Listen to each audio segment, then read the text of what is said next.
Today, we're diving into something truly wild, a study about a tiny worm that might just completely flip our understanding of memory on its head. All right, let me ask you something that sounds like it's straight out of science fiction. Could your memories, the stuff that makes you you, could they survive without your brain? Sounds impossible, right? But believe it or not, a tiny little flatworm is making scientists take this question very, very seriously. Okay, so let's meet the star of our show. This is a creature that has been wowing and honestly frustrating scientists for decades because of what it can do. This little guy is the Planarian flatworm, and it has an honest-to-goodness superpower. I mean, you can slice it into pieces, and each piece just grows into a whole new worm. Cut off its head? No big deal. In about 2 weeks, the tail part will grow a brand new, fully working brain. And that incredible ability? That's what makes it absolutely perfect for this story. This whole idea isn't actually brand new. It goes all the way back to some really controversial experiments in the 50s and 60s. Back then, researchers would train these worms, chop off their heads, and then they claimed the regenerated worms remembered the training. It was a shocking result, suggesting maybe, just maybe, memory isn't only in the brain. But there was a huge problem. These early experiments were all done by hand. The results were all over the place, and other scientists just couldn't get the same thing to happen. So the scientific world pretty much wrote it off.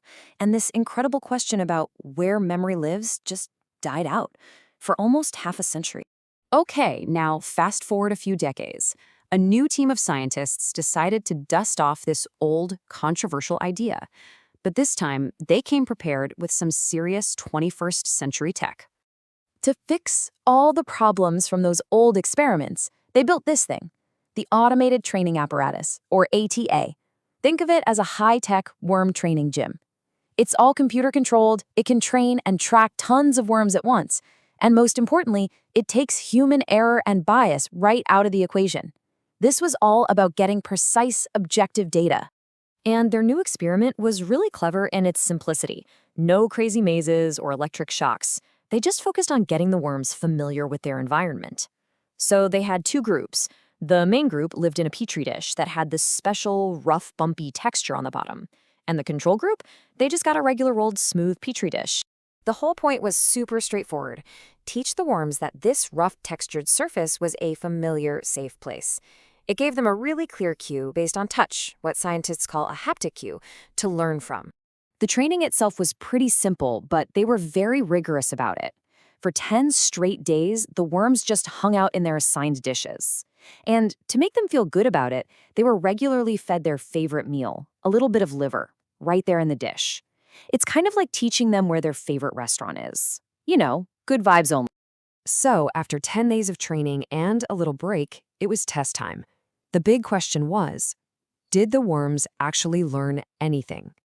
Okay, this next part is really smart. The test uses one of the worm's natural instincts against it. See, planarians absolutely hate bright light. So the researchers put the liver, the food they love, in the rough textured dish, but blasted it with a bright light. The real test was, would the worms who were familiar with that dish be brave enough to face the light to get their food? And the answer? A huge yes. The training absolutely worked. The worms who knew that rough textured dish found the food and chowed down way, way faster than the worms who'd never seen it before. They were totally willing to brave that scary light for a familiar meal. So, the conclusion from this first part was clear. These worms can remember their environment for at least 14 days. And that 2-week time frame, that is super important, because that's exactly how long they'd need for the next, and honestly, the most mind-blowing part of the whole experiment. All right, brace yourselves. This is where it gets crazy.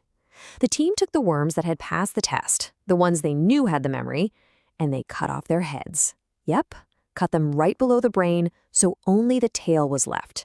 And then they just waited for the worm to work its magic. And sure enough, it did. Over the next 2 weeks, that little tail section grew a whole new head, and with it, a brand new brain. A brain that was totally naive. It had never, ever been in that rough textured dish. Which brings us to the million-dollar question. After growing an entirely new brain from scratch, did the worm remember anything? At first, the answer looked like a no. When they tested these new regenerated worms, they didn't really perform any better. It seemed like the memory had been completely erased. But the researchers had an ace up their sleeve. They decided to test for a phenomenon known as savings. So what on earth is savings? Well, think about it like this. Say you learned French in high school. 20 years later, you probably can't speak much of it. But if you took a French class again, you would pick it up so much faster than someone starting from zero. That head start, that advantage, that's savings. It's proof that a little ghost of the original memory is still in there somewhere, even if you can't find it. So that's what they did. They gave the regenerated worms just a simple, quick reminder session. And the result? It was absolutely stunning. The worms that had come from the trained bodies, they relearned the task in a flash, way, way faster than the others. They showed savings. The memory wasn't gone after all. A piece of it had survived outside the brain and had somehow been stamped onto the new one. I mean, this is a genuinely jaw-dropping result, right? It forces us to ask some really big fundamental questions about what memory is and even who we are. The implications here are just massive. First, it suggests that memories aren't locked away just in the brain.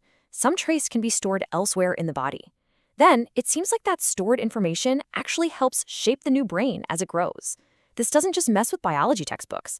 Think about the potential for things like stem cell therapies or treating devastating brain diseases. The researchers themselves summed it up perfectly. They suggest that memory isn't just in one place, but that it's distributed in locations well beyond the brain. And that leaves us with one last, kind of mind-bending thought to chew on. We think of our memories as the core of our identity, right? It's what makes us us.